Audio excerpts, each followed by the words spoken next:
Baik, Assalamualaikum warahmatullahi wabarakatuh. Ketemu lagi kita pada mata kuliah Sistem Pengendalian Manajemen. Pada kali ini kita akan membahas tentang pengukuran kinerja keuangan. Pengukuran kinerja keuangan, definisinya, kinerja keuangan adalah gambaran kondisi keuangan perusahaan pada suatu periode tertentu, baik menyangkut aspek penghimpunan dana maupun penyaluran dana, yang biasanya diukur dengan indikator kecukupan modal, likuiditas, dan profitabilitas. Kinerja keuangan perusahaan merupakan prestasi dicapai perusahaan dalam satu periode tertentu yang mencerminkan tingkat kesehatan perusahaan tersebut. Ini menurut Tresno. Selanjutnya, pengukuran kinerja keuangan. Kinerja keuangan perusahaan berkaitan erat dengan pengukuran dan penilaian kinerja. Pengukuran kinerja, performing measurement, adalah kualifikasi dan efisiensi serta efektivitas perusahaan dalam pengoperasian bisnis selama periode akuntansi. Adapun penilaian kinerja menurut Sri Medarti adalah penentuan efektivitas operasional organisasi dan karyawan berdasarkan sasaran, standar, dan kriteria yang telah ditetapkan sebelumnya secara periodik. Ada 4 komponen kunci penilaian kinerja keuangan. Ini kalau perbankan, ya. Kalau itu capital asset quality, kalau earning efficiency, dan likuiditas, ya. Pertama itu kalau di key performance-nya, total capital serta modalnya semakin kuat, risiko kredit operasional, aset timbang menurut risiko ATMR semakin naik, capital adequacy, rasio CR, rasio kecukupan modal lebih tinggi di bank Indonesia, itu 8%, rasio modal terhadap total modal di atas 80%, rasio modal terhadap total aset, rasionya semakin meningkat. Kemudian ke aset quality, total aset semakin naik, cenderung semakin baik. Kemudian gross loan, di gross loan ini semakin naik juga cenderung semakin baik. Rasio non-performing loan terhadap gross loan di bawah ketentuan Bank Indonesia 5%, non-performing loan di bawah ketentuan Bank Indonesia 5%. Rasio CKPN terhadap aset produksi semakin kecil, cenderung semakin baik. Kemudian rasio loss provision terhadap gross loan semakin kecil, cenderung semakin baik. Pemenuhan PPA di atas 100%. Kemudian key performance, earning, dan efisiensi. Total profit semakin tinggi, tentunya semakin baik. Return of equity semakin tinggi, semakin baik juga. Return of asset ya sama, ya. Kemudian net interest juga sama. Kemudian BOPO semakin kecil, cenderung semakin baik. Kemudian biaya operasional non bunga total aset di bawah 3,5%. Kemudian biaya bunga non bunga pendapatan bunga di bawah 5%. Funding cost semakin kecil, cenderung semakin baik. Kemudian fee based income, total income semakin naik, cenderung semakin baik. Terakhir, liquidity-nya, customer deposit semakin naik, semakin kepercayaan masyarakat naik. Low cost deposit semakin naik, cenderung semakin baik. Kemudian loan deposit ratio kisaran 78 sampai 92%. Kemudian rasio aset liquid terhadap total aset di atas 10%. Kemudian rasio aset liquid terhadap customer deposit semakin naik, cenderung semakin baik. Nah, sekarang menurut Munawir menyatakan bahwa tujuan dari pengukuran kinerja keuangan perusahaan, pertama itu mengetahui tingkat likuiditas. Likuiditas menunjukkan kemampuan suatu perusahaan untuk memenuhi kewajiban keuangan yang harus diselesaikan pada saat ditagih. Kemudian mengetahui tingkat solvabilitas. Solvabilitas menunjukkan kemampuan perusahaan memenuhi kewajiban keuangan apabila perusahaan tersebut dilikuidasi, baik keuangan jangka pendek maupun jangka panjang. Kemudian mengetahui tingkat rentabilitas. Rentabilitas atau sering disebut dengan profitabilitas menunjukkan kemampuan perusahaan untuk menghasilkan laba selama periode tertentu. Kemudian mengetahui tingkat stabilitas. Stabilitas menunjukkan kemampuan perusahaan untuk melakukan usahanya dengan stabil, diukur dengan mempertimbangkan kemampuan perusahaan untuk membayar hutang-hutang serta membayar beban bunga atas hutang tepat pada waktunya. Kemudian analisis laporan keuangan merupakan satu proses penuh pertimbangan. Salah satu tujuan utamanya adalah mengidentifikasi perubahan-perubahan atau turning point pada tren, jumlah, dan hubungan dan alasan perubahan-perubahan tersebut. Perubahan-perubahan tersebut seringkali merupakan tanda peringatan, early warning signal terjadinya penggeseran menuju keberhasilan atau kegagalan suatu perusahaan. Proses penuh pertimbangan ini dapat ditingkatkan melalui pengalaman dan penggunaan alat analitis. Kemudian analisis rasio. Rasio keuangan biasanya dinyatakan dalam satuan persentase atau kali. Beberapa jenis angka rasio akan dibahas secara rinci, dikelompokkan ke kelompok seperti berikut. Pertama, rasio likuiditas yang mengukur kemampuan suatu perusahaan dalam memenuhi kewajiban jangka pendek. Kemudian rasio solvabilitas, ini sama tadi, mengukur tingkat perlindungan pada kreditor jangka panjang. Kemudian rasio return of investment yang mengukur kemampuan perusahaan dalam menghasilkan laba relatif dengan aktiva investasi yang digunakan. Kemudian pemanfaatan aktiva yang mengukur efisiensi dan efektivitas penggunaan aktiva dalam mendukung penjualan perusahaan. Kemudian rasio kinerja operasi operating performance yang mengukur efisiensi perusahaan. Investor umumnya tertarik pada kelompok rasio profitabilitas tertentu. Kemudian analisis rasio. Rasio dapat dihitung dari berbagai kombinasi atau pasangan angka dengan menggunakan pos-pos yang ada pada laporan keuangan. Dapat disusun satu daftar angka rasio yang panjang.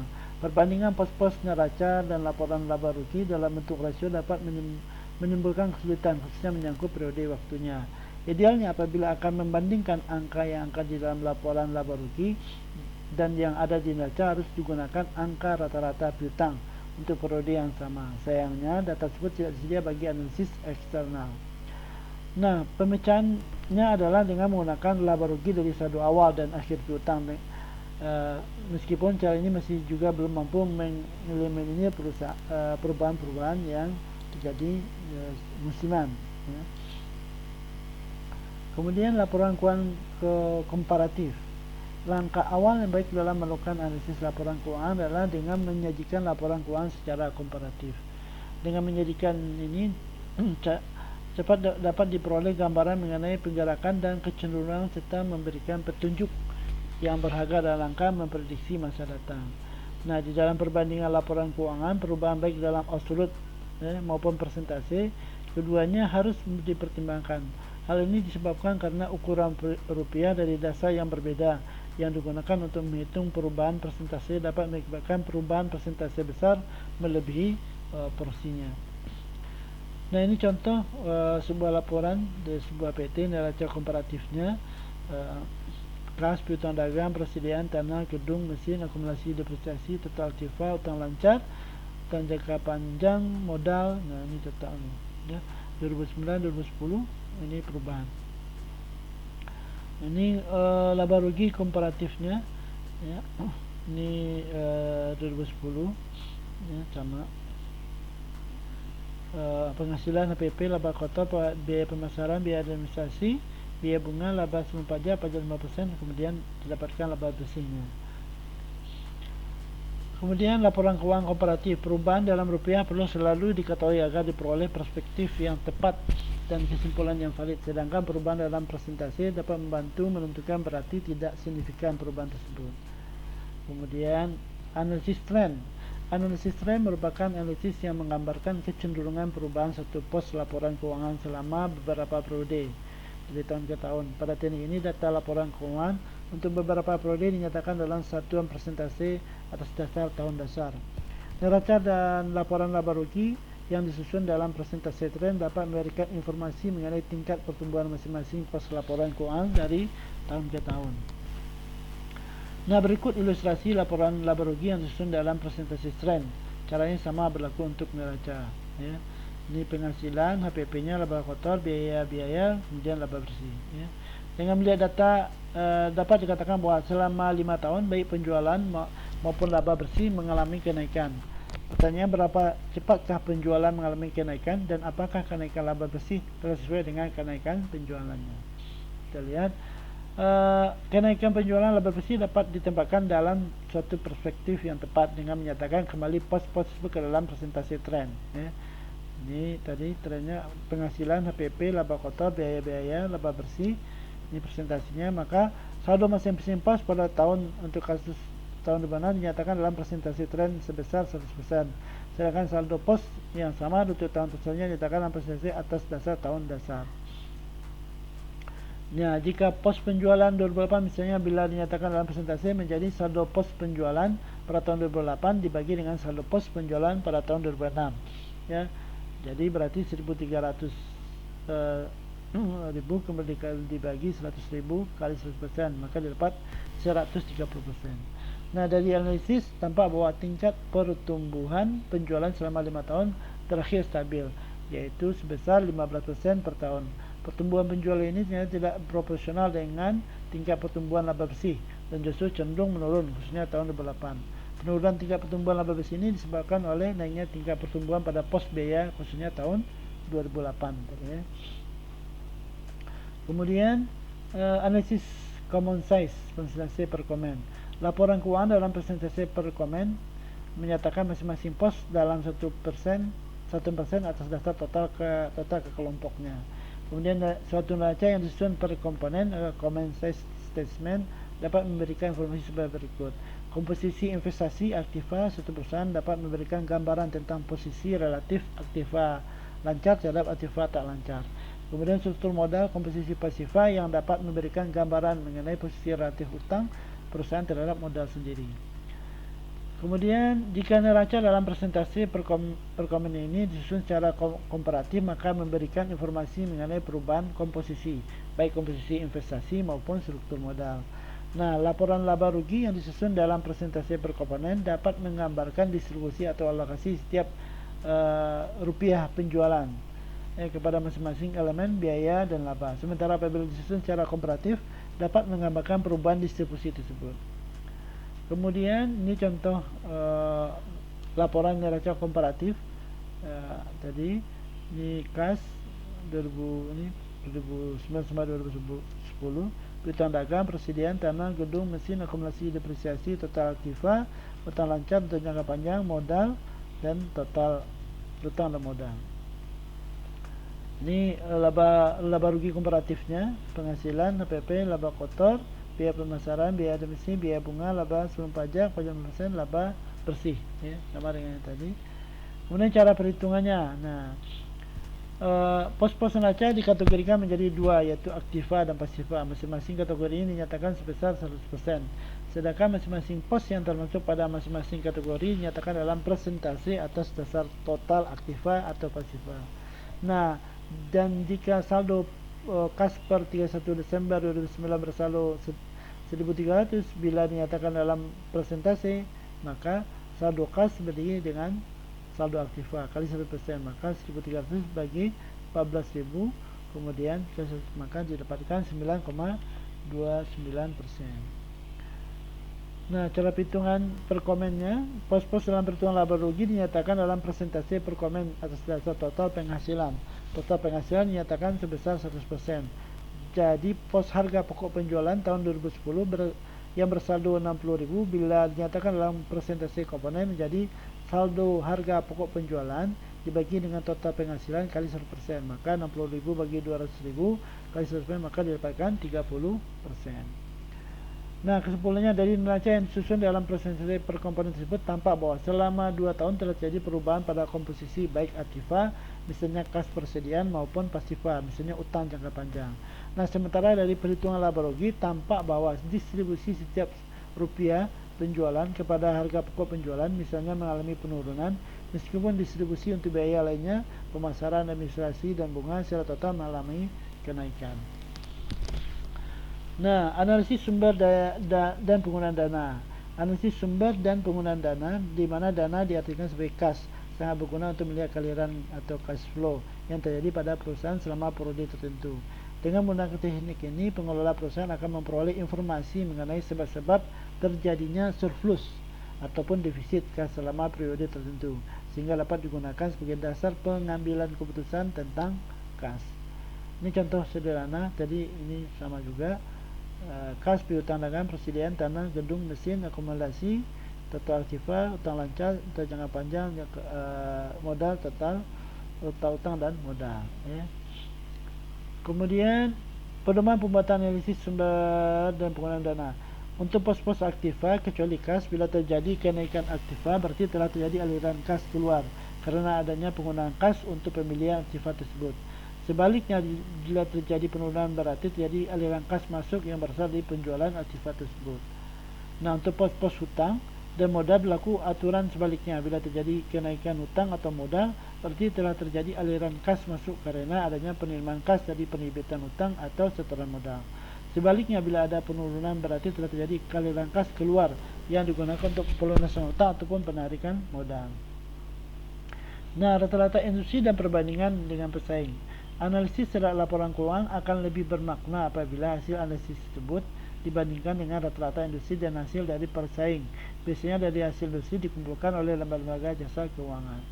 Nah, masalah yang umum dihadapi oleh para analisis adalah rata-rata industri tersebut tidak secara jelas mencakup perusahaan yang sedang dianalisis. Hal ini disebabkan karena perusahaan yang sedang dianalisis diversifikasi ke dalam banyaknya area industri. Oleh karena itu perlu dipilih data industri yang benar-benar sesuai dengan perusahaan yang sedang dianalisis. Nah, rata-rata industri perbandingan dengan pesaing. Apabila data rata-rata industri tidak tersedia atau jika komparasi dengan pesaing diinginkan, maka laporan keuangan perusahaan lain tidak perlu juga dianalisis untuk tujuan perbandingan. Nah, penggunaan analisis tren rata-rata industri dan komparasi dengan pesaing utama akan memberikan dukungan dalam rangka menemukan dasar pemecahan masalah. Nah, hati-hati menggunakan data industri. Beberapa situasi yang perlu diperhatikan oleh para analisis adalah formula rasio industri berbeda di antara berbagai sumber, sementara tidak tersedia informasi tentang bagaimana rasio industri tersebut dihitung. Kemudian perusahaan yang sama dapat menggunakan metode penilaian atau pengakuan pendapatan yang berbeda yang dapat mengganggu dipenuhinya prinsip daya banding. Perbedaan periode laporan keuangan digunakan oleh perusahaan-perusahaan yang dikelompokkan dalam satu kelompok industri. Kemudian perusahaan dengan kebijakan keuangan yang berbeda dimasukkan dalam satu kelompok industri yang sama. Nah, beberapa data rata-rata industri ditentukan atas dasar sampel perusahaan jumlahnya sedikit sehingga tidak dapat mewakili kondisi industri yang sesungguhnya. Selanjutnya kita masuk analisis kinerja keuangan. Nah, jadi kita lihat dulu jenis standarnya. Standar ideal. Standar ideal adalah menginginkan efisiensi maksimum dan hanya bisa dicapai bila semua berjalan lancar, tidak ada kerusakan mesin atau kekurangan tenaga. Kemudian ada namanya standar yang dicapai. Merupakan standar yang dapat dicapai dalam kondisi operasi efisien. Terdapat toleransi untuk kerusakan mesin yang normal, penghentian sementara, tingkat keahlian yang belum sempurna dan sebagainya. Kemudian mengapa sistem biaya standar diberlakukan? Karena pertama itu perencanaan dan pengendalian. Sistem biaya standar memperbaiki perencanaan dan pengendalian serta memperbaiki pengukuran kinerja. Kemudian kalkulasi biaya produk. Dalam sistem biaya standar, pembebanan biaya kepada produk dilakukan dengan menggunakan standar kuantitas dan standar harga untuk ketiga biaya produk, bahan baku, TKL dan UHP. Nah, biaya produk standar dan perusahaan memanufaktur biaya standar dibuat oleh bahan baku, TKL dan UHP. Manajer harus dapat menghitung kuantitas bahan baku yang dibutuhkan, dan jam standar yang dibutuhkan. Standar kuantitas per unit dikali output aktualisa adalah standar TK per unit untuk output tenaga kerja. Kemudian analisis varian. Anggaran fleksibel dapat digunakan untuk mengidentifikasi biaya yang harus dikeluarkan untuk tingkat aktivitas aktual. Biaya input dianggarkan SP kali SQ. Biaya input aktual EP kali EQ. Nah, varian adalah selisih antara aktual dengan yang direncanakan dan yang dianggarkan. Nah, total varian total tadi adalah EP kali EQ dikurang SP kali SQ. Maka total varian EP kali EQ kurang SP kali SQ. Ini turunan. Kemudian pertanggungjawaban varian. Varian harga bahan merupakan tanggung jawab bagian pembelian dipengaruhi oleh kuantitas, diskon, kemudian jarak pembelian. Varian penggunaan bahan merupakan tanggung jawab manajer produksi supaya yang dilakukan adalah meminimalkan barang rusak, pemrosesan dan pengerjaan ulang. Kemudian pertanggungjawaban varian. Varian tenaga kerja dipengaruhi oleh eksternal seperti pasar tenaga kerja dan kontrak serikat pekerja.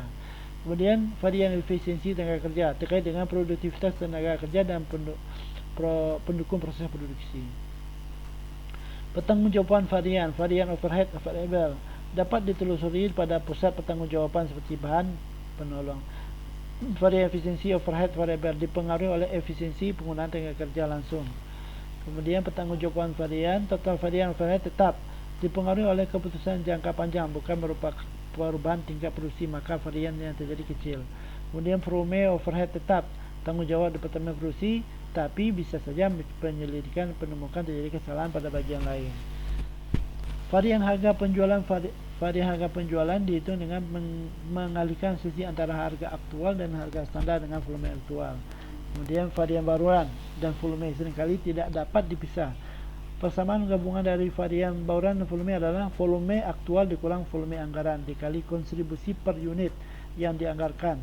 Varian volume diakibatkan dari menjual lebih banyak unit daripada yang dianggarkan. Kemudian varian bauran dari masing-masing produk diperoleh dari persamaan varian bauran sama dengan total volume penjualan aktual dikali anggaran proporsi dikurang volume penjualan aktual kontribusi per unit yang dianggarkan. Kemudian varian volume dapat dihitung dengan cara mengurangkan varian bauran dari gabungan antara varian bauran dan varian volume. Varian volume total volume penjualan aktual dikali persentase anggaran dikurang anggaran penjualan dikali kontribusi anggaran per unit. Analisis pendapatan lainnya, varian pendapatan dapat dibagi juga. Yang pertama itu biaya tetap. Varian adalah antara biaya tetap aktual dengan dianggarkan didapat dari pengurangan karena biaya-biaya ini tidak dipengaruhi oleh volume penjualan maupun volume produksi. Kemudian biaya variabel adalah biaya bervariasi secara langsung dan proporsional dengan volume. Biaya produksi yang dianggarkan harus disesuaikan dengan volume produksi aktual. Volume yang digunakan untuk menyesuaikan beban produksi, variabel yang dianggarkan adalah volume produksi, bukan volume penjualan yang digunakan dalam menentukan varian pendapatan. Nah, kita lihat ini supaya lebih paham. Bahan baku, selisih harga bahan baku, selisih efisiensi bahan baku. Upah langsung, selisih tingkat upah. Biaya overhead, selisih budget kapasitas. Varian harga jual, selisih antara harga jual sesungguhnya dan harga jual yang dianggarkan dikalikan penjualan sesungguhnya. Varian kuantitas penjualan, selisih antara penjualan sesungguhnya dengan dianggarkan dikalikan dengan harga jual yang dianggarkan. Varian harga beli, varian antara rata-rata harga beli sesungguhnya dengan rata-rata harga beli dianggarkan dikalikan dengan volume pembelian sesungguhnya. Kemudian varian pemakaian bahan baku, varian antar kuantitas standar bahan baku dipakai dengan kuantitas sesungguhnya. Bahan baku yang dipakai dikalikan dengan harga standar bahan baku persatuan. Varian pembelian varian antara volume pembelian yang sesungguhnya dan volume pembelian dianggarkan dikalikan dengan rata-rata pembeli yang dianggarkan. Kemudian varian efisiensi tenaga kerja, varian antara jumlah jam kerja langsung dan sesungguhnya dikalikan dalam jumlah jam langsung standar yang diperkenankan dikalikan dengan upah standar. Varian pengeluaran, perbedaan yang disebabkan oleh pengeluaran yang lebih kecil yang dianggarkan. Baik, itu dulu untuk pertemuan 11 ini, mudah-mudahan bisa dipahami. Assalamualaikum warahmatullahi wabarakatuh.